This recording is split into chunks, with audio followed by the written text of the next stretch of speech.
Bueno, continuamos con las jornadas. Vamos a continuar con la siguiente ponencia a cargo del docente de filosofía de la Universidad Pedagógica Nacional de Colombia, el doctor Carlos Barbosa. Su ponencia se titula Ecología Budista, el caso de Eigen Dogen.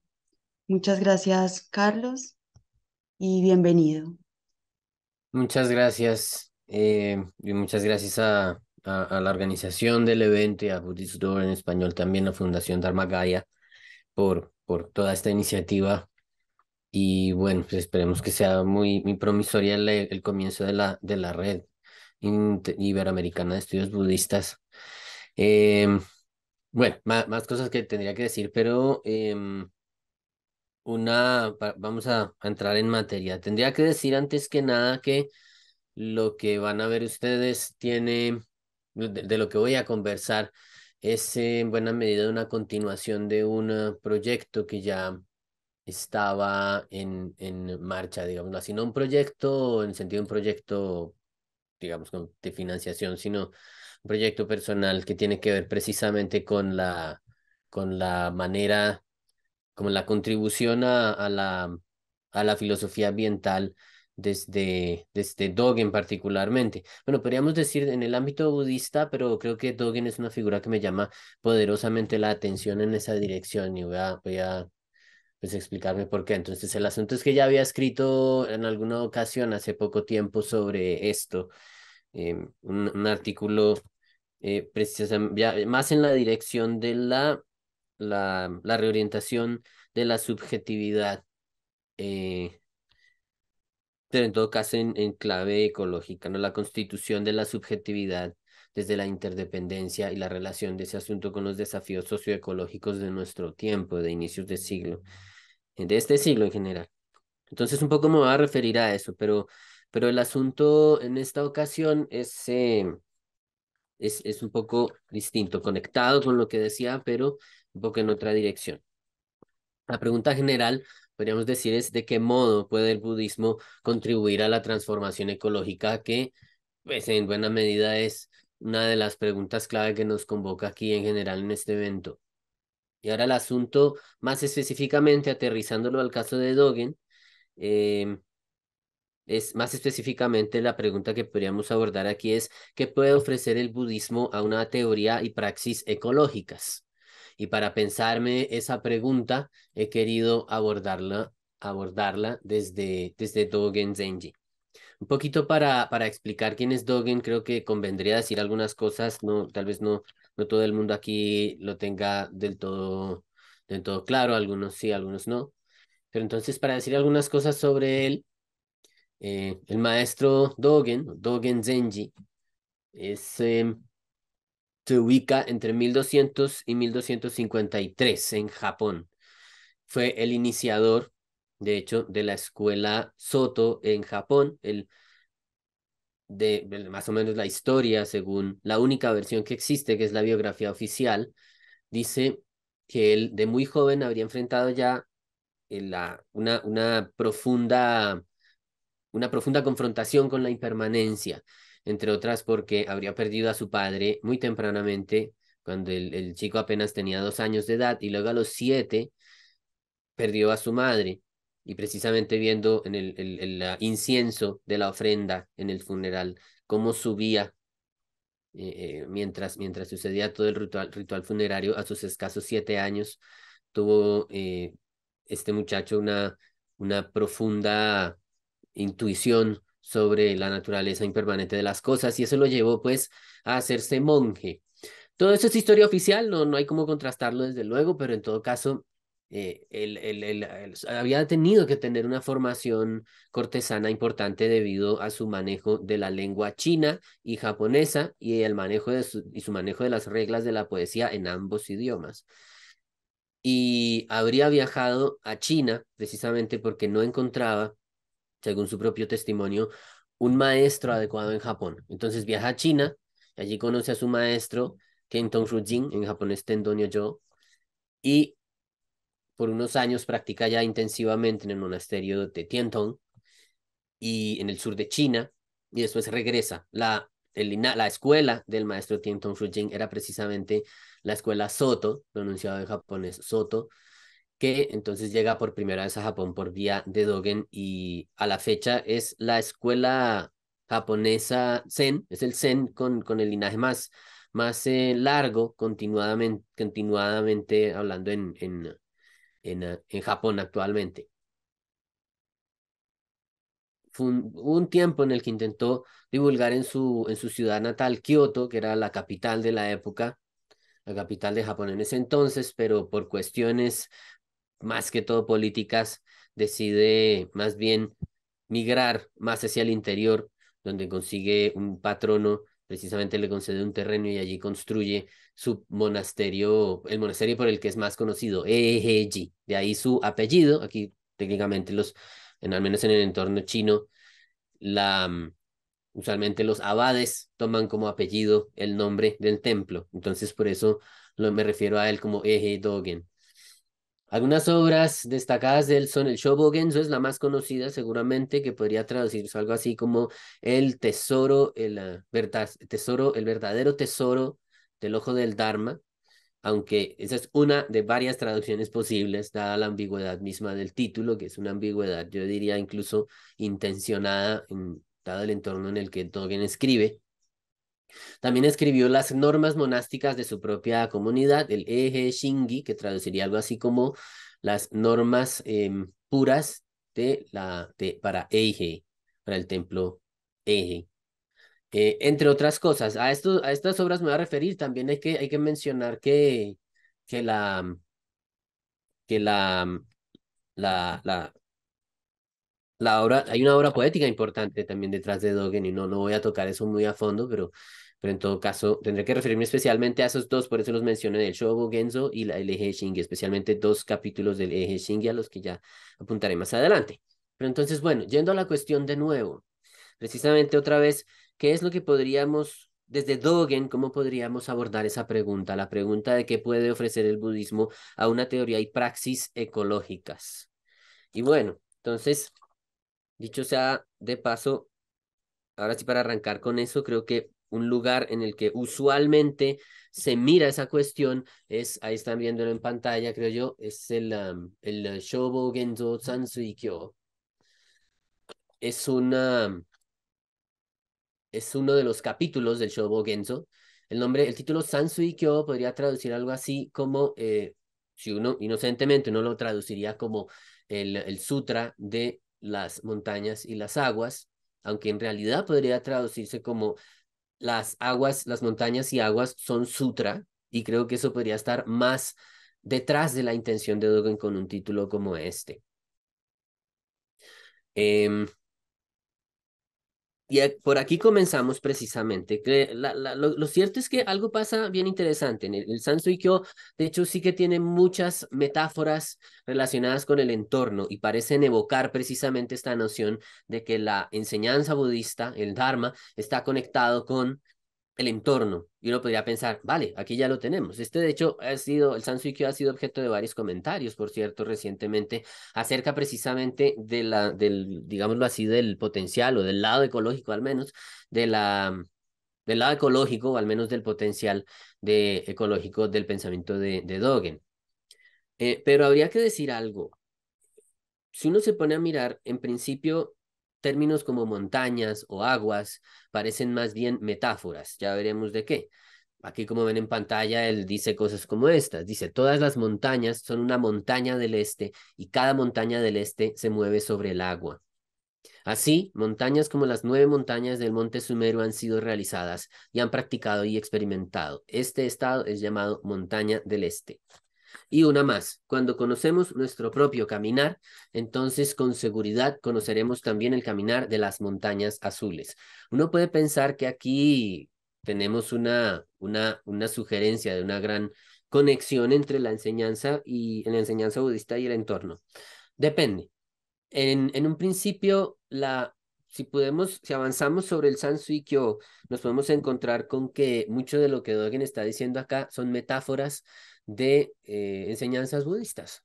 De hecho, por ejemplo, esto podríamos igual discutirlo, pero en principio podríamos decir Las montañas azules, por ejemplo, puede referirse a los Budas. Por eso ya entendemos un poquito mejor. Montañas del este podría referirse al despertar y de hecho a una evocación de la teoría del despertar originario que fue muy influyente en el budismo japonés y en la cual Dogen de hecho se está apoyando también. Entonces, podríamos ver precisamente eso, ¿no? El agua vendría a ser una metáfora de la vacuidad que todo lo abarca y que hace posible todas las cosas, esa naturaleza de la realidad de no tener una forma inherente, eso sería la esencia una, a veces en el lenguaje del budismo zen, que eh, permea todas las cosas, y por eso agua, ¿no? Y por eso en algunas partes del Sansuikyo dice el agua dicen que a veces se mueve, pero el agua también a veces está quieta. El agua toma formas distintas dependiendo, el agua es diferente, por ejemplo, para los peces, que para las aves, que para los seres humanos. Cuando Dogen habla de esta manera en el Sansuikyo, uno puede pensar, está diciendo, está usando estas expresiones entonces como metáforas de nociones budistas como las siguientes.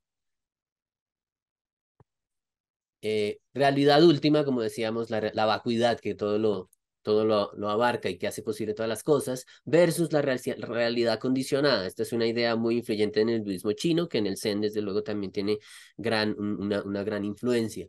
La teoría de los cuerpos de Buda, sobre la que ya escuchamos hablar en la presentación anterior, de hecho hay un punto de contacto aquí precisamente que precisamente serían, por un lado, el Nirmanakaya, el cuerpo manifiesto, por ejemplo, el Buda Shakyamuni, los Budas con un cuerpo que otros seres sintientes ordinarios en este plano pueden ver.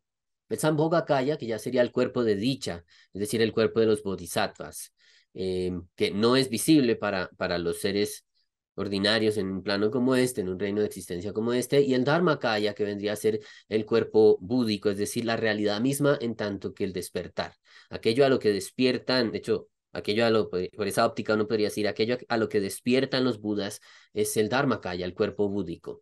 Eh, Uno puede pensar precisamente en que en gran medida el Sansuikyo es metafóricamente, está expresando, está exponiendo esa noción del despertar originario, interpretando el cuerpo búdico como despertar originario, ya nosotros somos de la naturaleza del despertar, como dice Dogen en otro lugar, y esa naturaleza se expresa mediante nuestra práctica. Dogen parece insistir en eso. Si uno se queda ahí, uno puede decir, tal vez todo esto que ha estado diciendo Dogen sobre montañas del este, montañas azules, cuando dice que el agua se manifiesta de varias maneras para varios seres y que las montañas fluyen y se mueven, parece estar precisamente haciendo metáforas de la enseñanza budista tal como la ha recibido y como la transmite.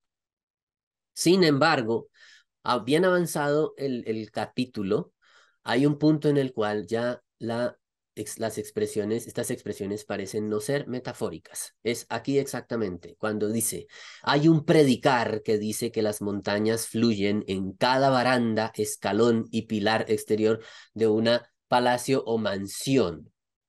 Pues todavía es metafórico, pero me refiero especialmente al siguiente, perdón, aquí no, a un pasaje, este no lo tengo aquí, pero se refiere él a las montañas como los sitios donde habitan los sabios, ¿no? Los sitios donde los sabios viven y practican a distancia de lo mundano. Entonces, usualmente esos lugares a distancia de lo mundano, de la ciudad, del ambiente urbano, eran las montañas, literalmente las montañas. Y Dogen continúa, de hecho, diciendo que los sabios y las montañas se aman y permean uno al otro. Entonces, aquí lo que todo el tiempo ha aparecido en lenguaje metafórico, como igual vemos en el pasaje en pantalla, parece que ya no es solo metafórico, es como si se sugiriera aquí que no, la montaña no es solamente metafórica, también está refiriéndose y parece haber estado refiriéndose todo el tiempo entonces a las montañas en un sentido literal. Enseguida, de hecho, hace lo mismo con el agua. También parece referirse al agua en un sentido literal. Luego, lo que era el agua como metáfora de la vacuidad que todo lo abarca y todo lo hace posible. Y la metáfora de la montaña como los sabios, como el despertar originario, parece entonces ya aludir también a las montañas y al agua literalmente. Montaña, agua, valles, ríos, vientos que podemos percibir directamente. Esto puede parecer un poco especulativo, ¿cierto? Uno podría decir, no, tal vez estamos especulando demasiado, pero hay un lugar más en el Shobo Genzo donde esa sugerencia se hace explícita. Y este pasaje que vemos aquí del Sansuikyo adquiere un sentido nuevo, porque entonces lo que estaría diciendo Dogen con esta ambigüedad en la metáfora, este quiebre de la metáfora más bien hacia lo literal, digamos, es que efectivamente las montañas, las aguas, en general el entorno, predica el Dharma.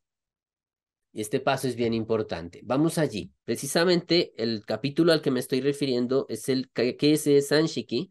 A veces se lee Keise Sanshoku, que podría traducirse como la voz de los valles y la forma de las montañas. La tesis central del capítulo es inequívoca. Las montañas, los valles, los ríos, los vientos predican el Dharma, es decir, a través de la experiencia, podríamos decir incluso estética, directa, perceptual de nosotros, en el entorno nos es posible entender el Dharma que el mismo entorno nos está predicando. Sobre esto, precisamente algunos pasajes son muy ilustrativos en el que es Sanshiki. Empecemos por acá. El poeta Toba, poeta del siglo XI, escribe, después de contemplar el paisaje, escribe de esta manera. Las voces del valle del río son la ancha y larga lengua del Buda. De noche, 84.000 versos. Otro día, cómo decírselo a otros. Eh, Aquí lo interesante es, Dogen presenta a Toba como un ejemplo de la realización de la enseñanza budista y aún más pasa a afirmar lo siguiente. Dice Dogen, entonces la historia de la realización de la verdad al escuchar el Valle del Río podría también ser de beneficio a aquellos que estén más atrás en la vía. Cierro cita. Y enseguida añade, lo que ha hecho al laico Toba, ¿qué ha hecho que el laico Toba vea nuevamente con frescura la forma de las montañas y escuchar las voces del valle del río? Cierro cita. Es decir, ya la pregunta un poco es retórica, está sugiriendo que sí, que eso, la contemplación atenta, completamente presente del entorno, hace que Toba realmente entienda la enseñanza y la entienda porque el paisaje mismo le expresa, le predica, le muestra la enseñanza. Una forma de expresión que pues vaya más precisamente de la letra, los 84.000 versos, digamos, pero eh, en un sentido más profundo, es el sentido de esos 84.000 versos. Es decir, si vamos a cuál es el sentido profundo de las enseñanzas, de los sutras que han predicado los maestros, de los discursos de los maestros, ¿cuál es ese sentido profundo? El mismo entorno nos lo puede explicar. Y esto queda muy claro en la siguiente historia. Es una historia muy famosa en el Zen, que es la de Kyogen Chikan, en pronunciación china hoy Xiangyan Zhixian. Esa historia va así. Su maestro, Dai Daien, reconoce que Kyogen Chikan es una persona muy versada, es muy erudita, esto se presupone en la historia, no es capaz de, para cada pregunta que le hagan, es capaz de decir, es capaz de citar algún texto, algún tratado o algún sutra para poder sustentar aquello que le pregunten. Pero entonces, en el momento de una entrevista con su maestro le interroga de la siguiente manera: sin citar ningún texto ni comentario, dime una frase desde el estado que tenías antes de que tus padres nacieran. Esa idea, ¿no? Esa imagen del estado que tenías antes de que tus padres nacieran o de haber sido engendrado por tus padres, por tu padre y tu madre, es una idea común en el Zen, esta idea del rostro originario, es una vocación de, bueno, ¿quién es uno mismo eh, más allá de conceptualizaciones? O más bien más acá de conceptualizaciones y de representaciones mentales. Lo que quiere el maestro entonces es que Kyogen exprese directamente desde su propio ser su comprensión de la enseñanza. Pero entonces Kyogen se da cuenta de que no puede decir nada, se queda en blanco y se siente muy apesadumbrado. Dice, he perdido mi tiempo, ¿no? Entonces quema sus textos. Bueno, no hagan eso, por favor. No es una recomendación de que quemen sus textos. Entonces, bueno, simplemente la historia cuenta, él quema sus textos y decide abandonar su dedicación al estudio escolástico, al estudio académico. Y se va más bien a dedicarse a tareas. En primero, de hecho, en principio, se dedica al servicio de las comidas en un monasterio y más adelante se consagra a cuidar un templo, construye en los terrenos una pequeña ermita, una pequeña cabaña, y ahí lo vemos, de hecho en la imagen se representa esta escena, y en un momento él está barriendo el camino. Mientras barra el camino, no se da cuenta que un pequeño trozo de teja está por ahí y entonces lo proyecta con la escoba sin darse cuenta y el trozo de teja impacta el bambú. ¡Pac! Y al escuchar el impacto del trozo de teja sobre la caña de bambú, que de hecho él ha plantado, Kyogen despierta. Eso es llamativo, ¿no? Despierta en la acción en ese momento. Es esa, y bueno, ustedes más o menos estarán familiarizadas con que precisamente este tipo de historias son relativamente comunes en la tradición Zen desde China. Pero fíjense el sentido que adquiere aquí cuando Dogen lo comenta, lo está comentando como un ejemplo de cómo el entorno puede transmitir, enseñar, nos predica el Dharma y cómo habría que pensarse precisamente en qué consiste ese estar atento, estar ahí escuchando esa prédica, una prédica que no se puede remitir simplemente a palabras, pero que a su vez le da sentido a las palabras y a los discursos. Eso era lo que Kyogen, podríamos decir, le faltaba. Tenía un gran conocimiento conceptual de las enseñanzas, pero no había llegado al fondo. Y la manera de llegar al fondo era escuchar la predicación del entorno, bien podríamos decirlo de esa manera.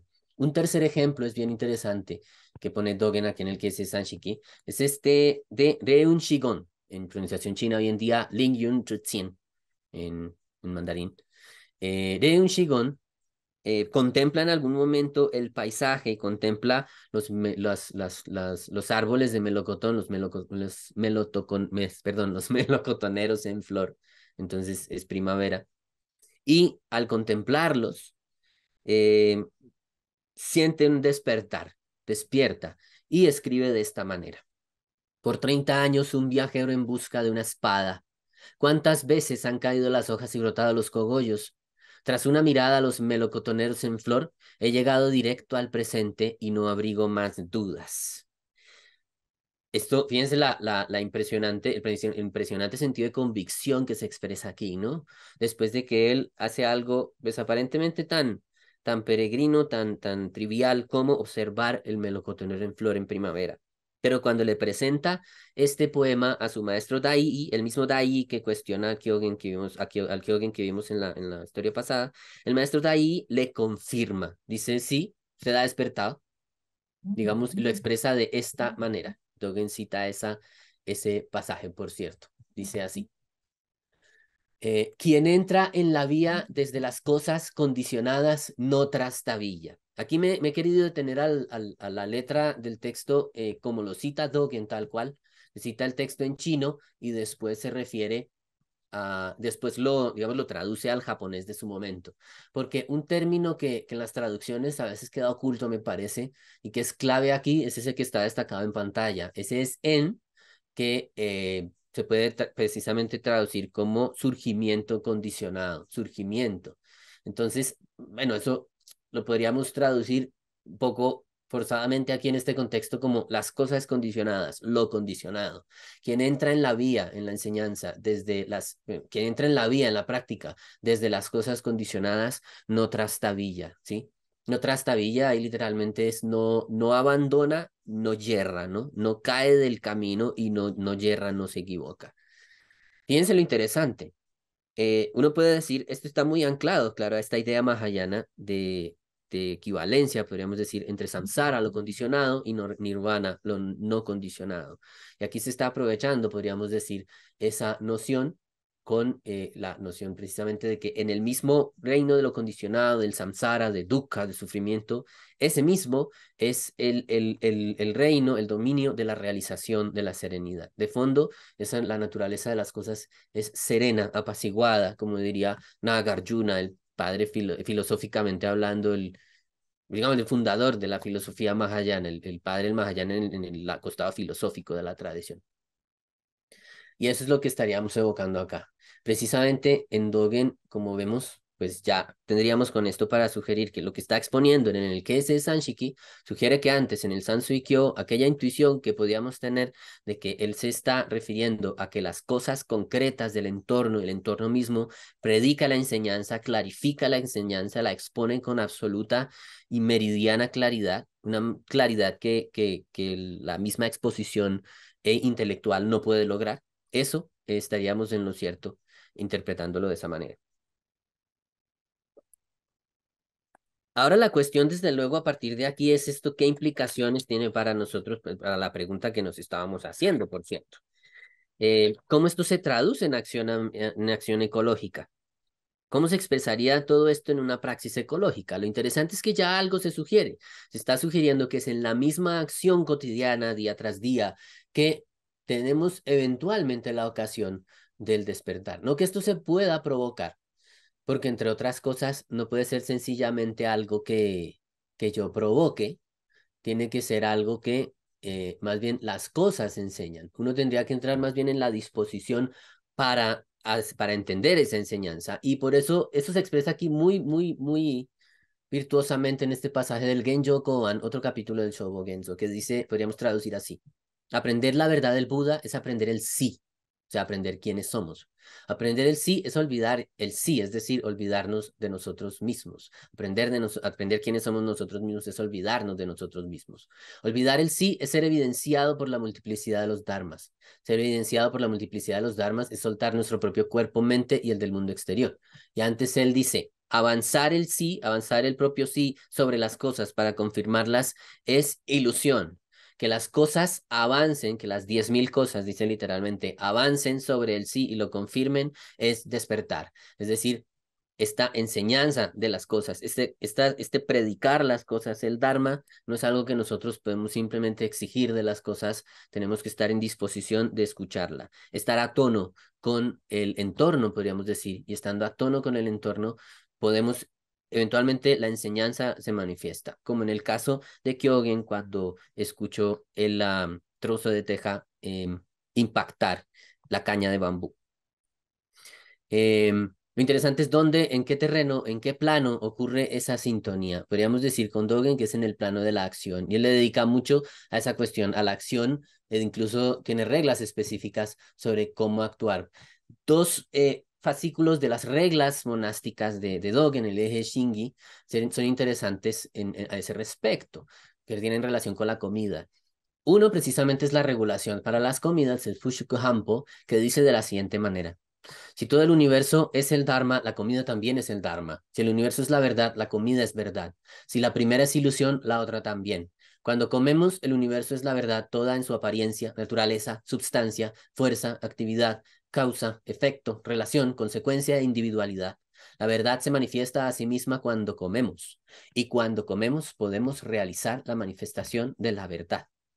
Pues uno puede decir, si Kyogen puede despertar mientras barre el jardín, ¿por qué nosotros no podríamos manifestar la verdad mientras comemos? ¿Por qué no podría, más bien, no nosotros la manifestamos, sino ella se manifiesta en ese plano, cuando hay un compromiso 100% atento con la acción? No el compromiso egocéntrico del que trata de controlar las cosas, que ese sería el yo que avanza, el sí que avanza sobre las cosas para confirmarlas, sino el de que el compromiso de estar completamente atento a la acción y dejar que las cosas lo orienten a uno. Eso está incluso detrás, la imagen de fondo es un poco difuminada, pero ahí hay una vocación, de hecho, de una mesa de comida monástica, que es denominada Shojin Ryori, es el estilo de comida monástica, de hecho, que Dogen introdujo en Japón y que utilizan varias escuelas en Japón hoy, que precisamente está muy orientado a comer con atención e incluyendo a los demás y prestando atención a los implementos también y cuidando los implementos. De hecho, los monjes en el estilo de comida que recomienda Dogen y que se utiliza en la escuela Soto, en el orioki, los monjes lavan sus cuencos ahí mismo en su sitio con agua caliente después de la comida. Todo esto proyecta también una cosa que, dice él, se debe reflejar incluso en la cocina. En la cocina y en cualquier lugar hay que tener muchísimo cuidado con los implementos, tratarlos como también, hay algo interesante en eso en Dogen, particularmente esa instrucción de prestar atención de tener cuidado de los implementos, aunque no sean seres sintientes. Al decir de Dogen, cuando uno descuidadamente deja caer un cucharón o una olla al suelo, gritan. Sé que me quedan 2 minutos apenas, entonces recapitulo rápidamente, voy rápidamente. Eh, Precisamente mencionando el escenario de la cocina, en el Tenso Kyokun, que son las instrucciones para el cocinero jefe, la actitud curiosamente no es simplemente un manual de instrucciones de cómo el cocinero debe actuar, sino que de hecho Dogen argumenta por qué el cocinero no debe ser simplemente alguien hábil en la cocina, sino un ejemplo de virtud y de práctica dentro de la comunidad monástica. ¿Por qué? Porque debe ser aquel que exprese el principio de la no diferenciación, la no discriminación.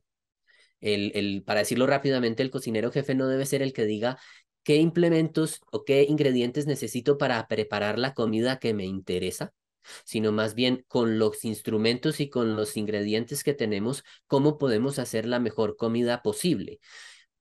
Esa segunda actitud sería la actitud de acuerdo con el Dharma desde Dogen y sería una actitud, podríamos incluso decir, desde la cual es posible ponerse a tono con ese escuchar la prédica de las cosas mismas, incluso un grano de arroz, incluso, dice él, incluso unas hierbas silvestres hervidas pueden ser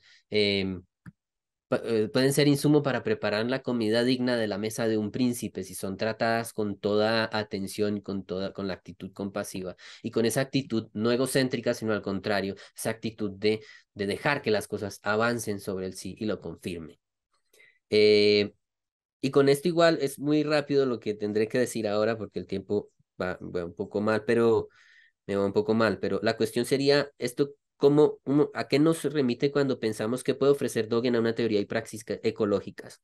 Y podríamos decir, en el contexto en el que hemos estado discutiendo, podríamos decir que el budismo, y vamos a hablar particularmente del caso de Dogen, pero no quiere decir que él exclusivamente, ¿no? El budismo puede contribuir a la teoría y praxis ecológicas porque ha heredado marcos ecológicos para la comprensión de la realidad, marcos de comprender la realidad en términos orgánicos, en términos holográficos, del todo está en la parte de una interconexión profunda en ese sentido. Y porque a la vez eso viene conectado con técnicas de transformación de sí mismo que nos ayudan a sintonizarnos con esos marcos de comprensión. En esos marcos, la teoría y la praxis se juntan. Y un problema que puede ser precisamente preocupante, o bueno, no preocupante, pero al que hay que prestarle atención hoy en día, cuando pues, pensamos en el abordaje de nuestros problemas ambientales, es que precisamente puede haber una gran distancia entre nuestros discursos, aquello que creemos, y las prácticas que llevamos a cabo. Ver precisamente cómo el discurso ecológico puede manifestarse cotidianamente a la hora de comer, a la hora de disponer los residuos orgánicos, a la hora de organizar la casa, a la hora de limpiar qué implementos utilizo e incluso a la hora de cocinar y de lavar los distintos implementos, ahí se puede precisamente concretizar esa praxis ecológica y pienso que este es un marco que nos puede ayudar precisamente en esa dirección. Por lo pronto eso es, muchísimas Muchísimas gracias. gracias por Preguntas que... tu ponencia. Tenemos muchas preguntas para ti.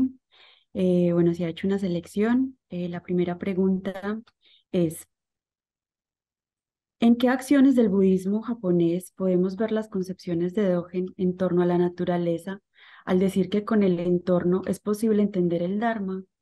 Bueno, eso precisamente, en eso estábamos entrando un poco al final. Precisamente, no necesariamente tiene que entrar, sería genial, ¿no? Si digamos, si nos dicen, bueno, nosotros que nos den una gran financiación para que podamos hacer un proyecto enorme, por ejemplo, una planta de tratamiento de aguas. Uno podría decir fantástico, pero hay que esperar a eso para poder actuar.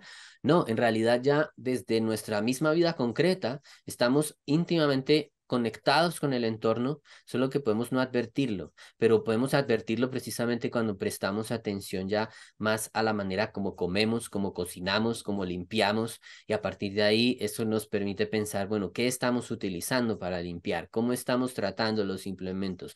¿Los tratamos con cuidado de manera que no tengamos que reemplazarlos en 2 años, sino que nos duren más tiempo? Eh, ¿Cómo aprovechamos los alimentos? También, por ejemplo, cocino en términos de lo que a mí me gustaría preparar. Elijo mis alimentos en virtud de lo que yo creo que debería comer o que es mejor comer o que me gusta más. O tengo presente, bueno, qué es lo que hay, ¿no? Por ejemplo, en países con estaciones, como puede pasar en Argentina, en Chile, en Uruguay o el sur de Brasil, ¿qué está en temporada, ¿no? Aquí igual, aquí en un territorio como Colombia, que bueno, se da de todo el año y igual uno puede pensarlo en términos de qué está en temporada, qué está disponible, qué podemos aprovechar. Ahí la actitud ya está cambiando. Ahí ya es una actitud, de hecho, que ese mismo hábito, el hábito creado a partir de ese ponerse, de orientarse hacia los otros y hacia las cosas, incluso también, y prestar atención a las cosas, a los ingredientes, a los implementos, etcétera, etcétera. Eso ya me está poniendo a mí en una dirección de sostenibilidad. Eh, Habría mucho más que decir, pero bueno, creo que ese sería como el punto clave, creo yo. Bueno, hay otra segunda pregunta que dice, Dogen promovió la práctica de la atención plena, Zazen. ¿Cómo la práctica de Zazen se puede relacionar con una postura ecológica? Sí, claro, y es más, es bien conocido Dogen por insistir en que la práctica central es Zazen, ¿no? La puerta del Dharma, no hay otra, es esa. Y cuando la preguntan, bueno, y los rituales y el estudio y etcétera, etcétera, todo eso, ¿qué? ¿Dónde queda? Se predicó eso, se dijo que hay muchas puertas del Dharma. Y Dogen contesta, pues yo no he enseñado esas porque hay una sola, como diciendo, insistiendo en ese punto. No, no, él no es único en esa actitud en su momento, ¿no? Pero el punto clave aquí es, eh, no es que Dogen diga solo siéntense en Zazen y no hagan nada más, y eso no se corresponde de hecho con lo que hace, sino que realmente remite todo precisamente a Zazen, a esta práctica de dejar que el presente, la realidad se manifieste ella misma aquí y ahora. Y eso, pues, empieza por nuestra postura, ¿sí? Por nuestra actitud corporal, es verdad. Ahora bien, también en la prédica de Dogen es muy importante, bueno, una vez que me levanto del cojín, que me levanto de mi postura de Zazen, ¿qué voy a hacer? Porque si yo estoy en el cojín y después, allá afuera en el mundo, mi actitud frente a los demás no ha cambiado en absoluto, entonces mi Zazen realmente no ha servido para nada. Mi Zazen no se está manifestando, no se está concretizando en la manera como actúo en el mundo. Entonces, precisamente uno podría decir que la clave para ponernos a tono con el entorno es Zazen. Practico Zazen, pero eh, no me quedo simplemente en sentarme sobre un cojín y qué maravilla, practiques hace un montón de horas, qué fantástico. Eso no se puede quedar ahí. Tiene uno que preguntarse y cuestionarse cómo eso luego se refleja en la acción. Luego, precisamente, los rituales, las comidas, incluso cómo se mueve uno en la cocina, todo eso también debería estar orientado por esa actitud de Zazen, de estar atento ahí presente para que el presente se manifieste concretamente. Muchísimas gracias, Carlos. La última pregunta es, ¿cómo ese compromiso 100% en acción y atención de dejar las cosas y dejar que las cosas nos orienten puede tener una bajada ecológica en la sociedad actual en el mundo, donde la vida se vive corriendo, acelerada y usualmente con mucha ansiedad? Muy interesante. Y hay mucho que hablar de esto. Pues ojalá, incluso en un momento con las personas que han hecho las preguntas, me gustaría conversar más de cerca. En otro momento sería bueno cara a cara, porque han hecho preguntas pues muy al punto. Y con respecto a esta, yo creo que en todo caso, lo primero que hay que decir es inevitablemente no podemos evitar pasar por eh, que necesitamos resistir esa manera de vivir eh, corriendo, esa manera de vivir impulsada, digamos, estar corriendo, agitados, eh, resultado digamos, impulsados anímicamente por la ansiedad, por la prisa, por dar resultados, por la productividad. Todo eso es difícil, sé que es un reto difícil en nuestros días, tenemos incluso muchos de nosotros aquí dependemos de trabajos, de oficios que pues nos exigen, nos presionan a producir mucho y hacer un montón de cosas a la vez y uno no sabe a veces a qué prestarle atención. Y aún así, creo que inevitablemente, si hay una respuesta a esa pregunta que formulan, ahora tiene que pasar por es necesario resistir esa cultura de la prisa. Em, y creo que precisamente la dirección de insistir en una práctica de atención plena, incluso si no es una práctica budista, siempre que sea una práctica seria, comprometida, de atención plena, que lo reancle a uno, que lo reconecte, que le ayude a uno a retornar al presente y a la atención plena a lo que está ocurriendo, este tipo de práctica y anclarse en ese tipo de práctica es fundamental para poder resistir esa corriente de prisa, ¿cómo decirlo? Esa rush, sí, esa constante prisa del mundo contemporáneo, porque entre otras, precisamente uno podría, en el análisis, retrotraer esa cultura de la prisa y de la productividad a una especie de ética del consumo como consumismo, o sea, una idea de que somos especialmente sujetos en tanto consumimos, y esa manera de pensar precisamente es la que nos tiene contra las cuerdas ecológicamente hoy en día. Creo que empezamos a arrojar luz sobre qué tanto nos arrastra el consumismo cuando empezamos a practicar la atención en el presente y a partir de eso tenemos la oportunidad de observar qué tanto nos vemos arrastrados no solo por esa prisa, sino también por el consumismo. Y entonces ahí ya precisamente abrimos una ventana a una intervención ecológicamente más potente de cada uno de nosotros. Muchísimas gracias Ustedes, por muchísimas tu gracias. ponencia. Gracias. Eh, bueno, continuamos con el programa y damos las gracias de vuelta a Carlos.